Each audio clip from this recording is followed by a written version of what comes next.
Video में आप सभी लोगों का वेलकम है। आज का जो हम लोगों का टॉपिक है वह है सेल डिवीजन। और आप सबको पता होगा कि सेल जो आप होती भी है इसको हम आप जानते भी हैं कि सेल जो है किसी भी लिविंग बीइंग की स्ट्रक्चरल और फंक्शनल यूनिट ऑफ लाइफ के नाम से आप जानते हैं। और उसी सेल को लेकर के सेल डिवाइड की होती है। ऐसी क्या पोटेंसी होती है कि सेल को डिवाइड करने की कंडीशन होती है। तो आप सबको जानकारी होनी चाहिए कि अगर हम बात करें सेल, और वो भी सेल आप देख रहे हैं, हम बात करें ह्यूमन सेल की, तो सेल के पास दो प्रॉपर्टी होती है, एक ग्रोथ करना और दूसरा रिप्रोडक्शन को फॉलो करना। और अगर इस सेल को अगर हम ह्यूमन बॉडी के अकॉर्डिंग आपको रखें, ह्यूमन बॉडी की जो सेल्स होती है वो डिप्लॉयड फॉर्म में होती है। कहने का सेंस है कि जो पैरेंटल ह्यूमन बॉडी आपको है वो डिप्लॉयड फॉर्म में है, और आपको पैरेंटल जो ह्यूमन बॉडी से जो आपको गैमेट निकलते हैं वो हमेशा डिप्लॉयड फॉर्म में आप होते हैं। उनको हमेशा समझते रहिएगा। जो कंपटीशन के लिए भी इस तरह से क्वेश्चन आपको प्रेजेंट किए गए हैं कि जितने भी आपको इस प्रोटोफिटिक प्लांट है और जितने भी आपको एनिमल बॉडी होती भी है वह सब के सब आपको डिप्लॉयड के फॉर्म में है। यहाँ पर आप देख लीजिए एक ह्यूमन बॉडी है जो 2 ईयर स्टेजिक किस्म की है, और इसमें आप देख रहे हैं कि इसकी दो प्रॉपर्टी है। एक आपको ग्रोथ होना, ग्रोथ होने के लिए आप सब लोग जानते हैं मेटाबॉलिक की कंडीशन अप्लाई आपको होती है, और ग्रोथ होने के लिए सेल डिवीजन का एक टर्म है जो एक पर्टिकुलर साइंटिस्ट के अकॉर्डिंग आपको दिया गया, फ्लेमिंग के थ्रू दिया गया है, जिसको हम आप माइटोसिस के नाम से आप जानते हैं। माइटोसिस क्या होता है अभी हम आपके सामने स्प्रेड कर रहे हैं। दूसरा आप देख रहे हैं रिप्रोडक्शन है। रिप्रोडक्शन होने का मतलब है कभी कोई भी एनिमल या कभी कोई भी सेल अगर अपने जैसा स्ट्रक्चर लाना चाहता है तो उसको रिप्रोडक्शन की कैटेगरी में जाना होता है। रिप्रोडक्शन के नॉर्मली 3 अलग अलग स्टेप्स हैं। एक आप देख रहे हैं वेजिटेटिव, दूसरा आप देख रहे हैं एसेक्सुअल, तीसरा आप देख रहे हैं सेक्सुअल रिप्रोडक्शन आपको होता है। नॉर्मली क्या होता है जो वेजिटेटिव रिप्रोडक्शन होता भी है वो जितने माइक्रो ऑर्गेनिज्म हैं, कुछ प्लांट्स हैं जिसमें बॉडी के पार्ट अलग होकर के एक न्यू ऑर्गेनिज्म या प्लांट स्ट्रक्चर को ड्रॉ करते हैं। नॉर्मली वेजिटेटिव रिप्रोडक्शन एनिमल में नहीं होता है। दूसरा हम देख रहे हैं एसेक्सुअल रिप्रोडक्शन, नाम से ही क्लियर है, ए का मतलब होता है ऑप्शन और सेक्स का मतलब होता है division. Asexual reproduction micro organism में भी है, प्लांट में भी है, और प्रोटोजोआ के मेंबर में भी आपको एसेक्सुअल रिप्रोडक्शन आपको है। उसमें जो सबसे मोस्ट कॉमन एसेक्सुअल रिप्रोडक्शन है वह बाइनरी फ्यूजन, जो बैक्टीरिया इसको आसानी से आप देख सकते भी हैं। इसमें एक सेल से आपको 2 सेल का फॉर्मेशन आपको होता भी है, और जो पैरेंटल सेल्स है जस्ट उसी की तरह आपको डॉटर सेल या ऑफस्प्रिंग का आपको फॉर्मेशन होता है। इस तरह की मैकेनिज्म को हम यहाँ बाइनरी फ्यूजन के नाम जानते हैं। कभी कभी क्या होता भी है कि प्लांट में या माइक्रो ऑर्गेनिज्म में आउटग्रोथ जो ये आपको पैरेंटल सेल है, इस पैरेंटल सेल में जब ये आउटग्रोथ होता भी है, इस आउटग्रोथ से अगर एक नया प्लांट या नया ऑर्गेनिज्म बन जाए उसी को ही हम यहाँ बडिंग के नाम से आप जानते हैं।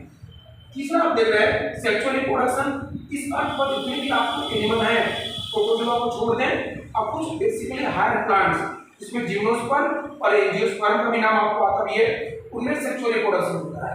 सेक्सुअल रिप्रोडक्शन के लिए सेक्स पार्ट का होना जरूरी है, और सेक्सुअल रिप्रोडक्शन जब होगा उसमें क्रॉसिंग ओवर होता है। क्रॉसिंग ओवर होने की वजह से वेरिएशन होता है, और जब वेरिएशन होगा तो न्यू कैरेक्टर आएंगे, और जब न्यू कैरेक्टर आएंगे उससे एक नई स्पीशीज का आपको फॉर्मेशन होता है। इसलिए अगर इन तीनों रिप्रोडक्शन की स्ट्रेटजी की बात करें, सबसे मोस्ट इंपॉर्टेंट इवोल्यूशन के हिसाब से जो पॉइंट इंपॉर्टेंट है वो सेक्सुअल रिप्रोडक्शन है। क्यों?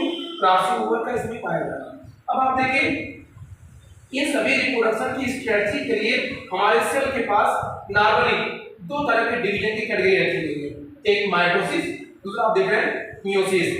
आप सबको आइडिया होगा भी या होना भी चाहिए, माइटोसिस हमारी बॉडी में जहां भी आप होता है उसको बोलते हैं सोमैटिक डिवीजन। सोमैटिक का मतलब सोमा बना हुआ है, और सोमा का मतलब बॉडी। सिर्फ आपको जर्मिनेटिव सेल को छोड़ करके, जर्मिनेटिव सेल को जहां ग्रैंड, जहां पर टेस्टिस ओवरी पार्ट पाए जाते हैं मेल फीमेल के, उस पार्ट को हम यहाँ जर्म सेल के नाम से इंडिकेट करते हैं। जो सोमैटिक पार्ट आपको है बॉडी में जहां ग्रोथ रिस्पांसिबल है, जहां पर डिवीजन होना चाहिए, इस तरह के डिवीजन में आप अगर किसी तरह का कोई भी चेंज पैरेंट टू ऑफस्प्रिंग या जो पैरेंटल सेल होती है और जो उससे आने वाली सेल होती है उनमें किसी भी तरह का कोई भी आपको डिसिमिलर प्रॉपर्टी नहीं होती है, इसलिए इसको हम यहाँ होमोटिपिक डिवीजन के नाम से जानते हैं।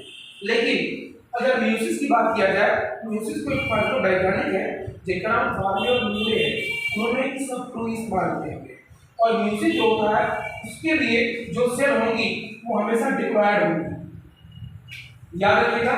और माइटोसिस के लिए जो सेल होंगी वो हैप्लॉयड भी हो सकती हैं, डिप्लॉयड भी हो सकती हैं, लेकिन म्यूसिस के लिए हमेशा सेल जब भी होंगी वो 2n स्टेज के केस में आपको देखी जाएगी। जब ये डिप्लॉयड होगी, इससे जो आने वाली जो ऑफस्प्रिंग या डॉटर सेल होती है उसमें हमेशा क्रोमोसोम नंबर आधा होता है, और क्रोमोसोम नंबर हाफ होने के पीछे जो रीजन आपको दिया गया भी है वो आपको देखेंगे एक्सचेंज ऑफ जीन्स होते भी हैं। और जब डिटेल में भी हम आपको बताएंगे म्यूसिस में एक स्टेज होती है एनाफेज फर्स्ट। एनाफेज फर्स्ट में क्रोमोसोम नंबर हाफ होते हैं, उसी की वजह से पूरे म्यूसिस को हम या रिडक्शन डिवीजन या हेटेरोटिपिक डिवीजन के नाम से जानते हैं। म्यूसिस में एक स्टेप मिलेगा प्रोफेज फर्स्ट में आपको पैकेटिंग स्टेज। पैकेटिंग स्टेज में क्रॉसिंग ओवर होता है। क्रॉसिंग ओवर होता क्या है इसको आप देखिए इस डायग्राम से। मान लीजिए कोई सेल है और इस सेल में मान लीजिए कि ये कोई न्यूक्लियस है। इस न्यूक्लियस में आपको उसकी क्रॉसिंग ओवर की स्ट्रक्चर दिखा रहे हैं। क्रॉसिंग ओवर होने के लिए क्रोमोसोम का टेट्राएड होना जरूरी है। ये क्रोमोसोम देखिए मान लीजिए मेल क्रोमोसोम है और ये क्रोमोसोम मान लीजिए ये फीमेल क्रोमोसोम है। दोनों क्रोमोसोम का ओरिजिन सेंटर एक है, इसलिए इसको हम या होमोलोगस के नाम से आप जानते हैं। ये पॉइंट आप जो देख रहे हैं यही क्रॉसिंग ओवर का है, और क्रॉसिंग ओवर होने की वजह से एक्सचेंज ऑफ जीन होते हैं। जो जीन्स होते हैं इनके जीन यहाँ पर और इनके जीन यहाँ पर आप पाते हैं। कई बार कंपटीशन में पूछा गया कि क्रॉसिंग ओवर होने के लिए क्या चीज जरूरी है। क्रॉसिंग ओवर होने के लिए क्रोमोसोम का टेट्राएड या बाइवैलेंट होना जरूरी है। क्रॉसिंग ओवर जब टेट्राएड या बाइवैलेंट होगा होमोलोगस होगा और नॉन सिस्टर क्रोमैटिड। इस क्रोमोसोम के इस पार्ट ये क्रोमैटिड इसके लिए सिस्टर, इसके लिए नॉन सिस्टर। बार बार रिपीट कर रहे हैं, क्रॉसिंग होने के लिए क्रोमोसोम का टेट्राएड होना जरूरी है, जिसको हम बोलते हैं बाइवैलेंट। क्रोमोसोम का होमोलोगस होना जरूरी है और नॉन सिस्टर क्रोमैटिड के बीच में ही क्रॉसिंग ओवर होता है। और क्रॉसिंग ओवर होने की वजह से एक्सचेंज ऑफ जीन होते हैं, और जब एक्सचेंज ऑफ जीन होंगे तो वेरिएशन होगा, और जब वेरिएशन आएगा तो न्यू कैरेक्टर आएंगे, और जब न्यू कैरेक्टर आएंगे तो उससे नई स्पीशीज आएगी, जो कि इवोल्यूशन के लिए माना जाता है कि सबसे बेस्ट टूल के फॉर्म में आपको इंडिकेट किया गया है। इसीलिए जितने भी सेक्सुअल रिप्रोडक्शन करने वाले एनिमल हैं उन सभी के पास म्यूसिस देखा जाता भी है, जिससे पेरेंट और ऑफस्प्रिंग में जो डिफरेंस है वो इसी वजह से आपको देखा भी जाता है। उसी में आप देख रहे हैं कोई भी सेल हो, चाहे माइटोसिस हो चाहे म्यूसिस हो, उसमें आप देख रहे हैं कि 3 अलग अलग स्टेप्स हैं। हम मान लें कि अगर कोई सेल है जिसमें टोटल 24 आवर का समय लग रहा है पूरे सेल डिवीजन होने के लिए, उसमें लगभग 95% या लगभग 22 घंटे का जो समय लगता है वो इंटरफेस का होता है, और उसमें लगभग 1 या 2 घंटे का जो समय लगता है वो कैरियोकाइनेसिस। कैरियोकाइनेसिस का मतलब होता है जो न्यूक्लियस के अंदर जो डिवीजन हो रहा हो उसी को हम बोलते हैं कैरियोकाइनेसिस। ये हो जाने के बाद जैसी सेल होगी उस सेल के पार्ट, जैसे मान लीजिए प्रोटोजोआ की सेल होगी तो प्रोटोजोआ के पार्ट, एनिमल की ह्यूमन की सेल होगी, ह्यूमन के पार्ट सब आपको डेवलप आप हो जाएंगे। अब आप देखिए इंटरफेस को हम लोग बोलते हैं प्रिपरेटरी फेज। जैसे आप स्टूडेंट हैं, अब आप इस बात को समझ सकते हैं, जैसे मान लीजिए 1 साल हम लोग पढ़ते हैं और 2 या 3 घंटे का हमको एग्जाम देना होता है। जैसे मान लीजिए नीट का एग्जाम, आप लगभग 1 या 2 साल आप पढ़ते हैं और लगभग आपको 3 घंटे का आपको पेपर देना होता है। 3 घंटे के पेपर में आप देखते हैं जो भी आपने 1-2 साल पढ़ा हुआ भी है, 1-2 साल क्या है, that is interphase, that is preparatory phase, और जो 3 घंटा वो क्या है वो हमारा आपको कैरियोकाइनेसिस है। अगर इस बात समझेंगे आसानी से इस टॉपिक आपको समझ में आ जाएगा। अगर मान लीजिए ये इंटरफेज 95% है, अगर 24 आवर के हिसाब से 22 घंटा, इसमें देख रहे 3 स्टेप्स हैं, एक जीवन, दूसरा देखें G0।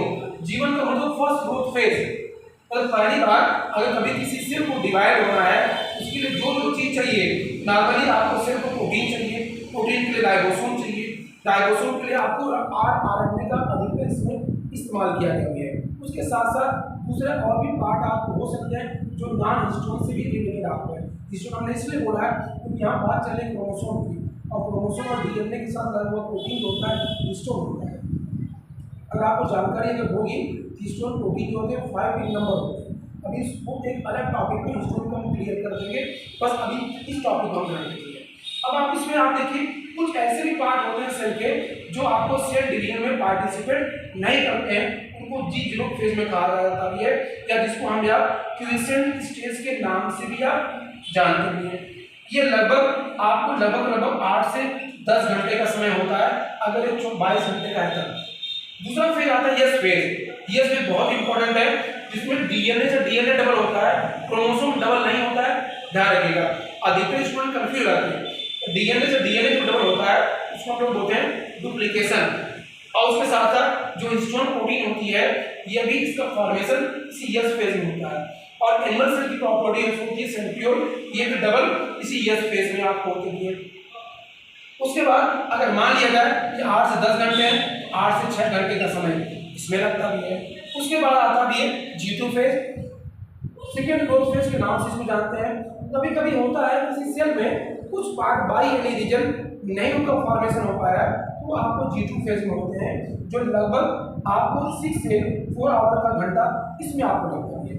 जब ये सब बन करके रेडी हो जाते हैं तब शुरू होता है न्यूक्लियस के अंदर डिवीजन, जिसको हम यहाँ कैरियोकाइनेसिस के नाम से इंडिकेट करते हैं, जिसमें प्रोफेज, मेटाफेज, एनाफेज और टीलोफेज है। बस इसमें मोटा समझ लीजिएगा, अभी डायग्राम के थ्रू एक्सप्लेन कर रहे हैं। प्रोफेज का मतलब होता है इंटरफेज से एडवांस स्टेज, और इसमें सेल अपने आप को पूरी तरह से रेडी कर चुकी है प्रिपरेशन के लिए। जैसे आप एग्जाम हॉल में बैठ गए हैं तो पेन से लेकर के हर चीज आप रेडी रखते हैं, वही अगर आप सेल डिवीजन के हिसाब देखा जाए वो है प्रोफेज। जिसमें अगर हम बात करें यहाँ पर आपको सेल के अंदर जो पार्ट है, जैसे मान लीजिए ये सेल है, इस सेल के अंदर ये न्यूक्लियस हुआ, न्यूक्लियस होगा तो न्यूक्लियस के ऊपर अगर ये एनिमल सेल है तो ये सेंट्रियोल हुआ, इसमें एक न्यूक्लियस भी होगा, न्यूक्लियस विदाउट मेम्ब्रेन होता है, इससे राइबोसोमल आरएनए का फॉर्मेशन होता है। और यहाँ पर आप देखेंगे जिगजैग स्ट्रक्चर में एक नेट लाइक स्ट्रक्चर है जिसको हम लोग बोलते हैं क्रोमैटिन थ्रेड। और क्रोमैटिन जो थ्रेड आप बोलते भी हैं, अगर इसको देखा जाए, देखिए डीएनए है, ये डीएनए है डबल स्ट्रैंडेड, और जो डीएनए प्रोटीन के साथ प्रोटीन मतलब हिस्टोन प्रोटीन, जब हिस्टोन प्रोटीन के साथ आपको क्वाइलिंग करता है, अब ये क्वाइलिंग आपको अंडरवुड भी हो सकता है और ओवरवुड भी हो सकता है। और यही क्वाइलिंग जब इंटर करती भी है, ये देखिए क्रोमोसोम का एक स्ट्रक्चर है, यही पर ये इंटर कर जाएगा यहाँ पर, और इस तरह से आपको स्ट्रक्चर आपको ड्रॉ होते हैं। ये क्या देख रहे हैं, ये हिस्टोन प्रोटीन है, ये डीएनए है, इसी से जो स्ट्रक्चर बनता भी है दोनों से, इसी को बोलते हैं क्रोमैटिन। और यही क्रोमैटिन आगे चल करके ये आपको न्यूक्लियोसोम का फॉर्मेशन करता है, जिसको हम रिपीटिंग यूनिट के नाम से जानते हैं। और क्रोमोसोम नाम हमेशा मेटाफेज स्टेज में बोला जाता भी है कि क्रोमोसोम जब रेस्टिंग फॉर्म में होता है उसको हम यहाँ क्रोमैटिन थ्रेड के नाम से इंडिकेट करते हैं, जो डायग्राम आपके सामने यहाँ दिया गया है। उसके बाद आप देख रहे हैं जब ये सब चीजें रेडी हो जाए और एक क्रोमोसोम दोनों को बांधने के लिए एक बीच में पॉइंट होता है, जिसको हम यहाँ सेंट्रोमियर के नाम से जानते हैं। और इसी सेंट्रोमियर के अकॉर्डिंग 4 तरह के क्रोमोसोम हैं, जिनको एक्रोसेंट्रिक, सब मेटासेंट्रिक और टीलोसेंट्रिक के नाम जानते हैं, जिसको नेक्स्ट वीडियो में इसके बारे में आपको बता देंगे। मेटाफेज में जो क्रोमोसोम के जो क्रोमैटिन होते हैं सब एक लाइन में जाते हैं। जैसे आप देख लीजिए ये कोई सेल है, क्योंकि मेटाफेज में पूरी तरह से न्यूक्लियर मेम्ब्रेन गायब होती है, आपको दोनों पोल बन चुके हैं, और इन दोनों पोल को बांधने के लिए एक स्पेशलाइज्ड साइटोस्केलेटन जिसका नाम होता है माइक्रोट्यूब्यूल। अब आप देखिए, ये देखिए यही है इक्वेटर फॉर्मेशन। क्रोमोसोम जितने भी क्रोमोसोम है वह सभी एक लाइन में आ जाते हैं, जिनको हम यहाँ इक्वेटर फॉर्मेशन के नाम जानते हैं।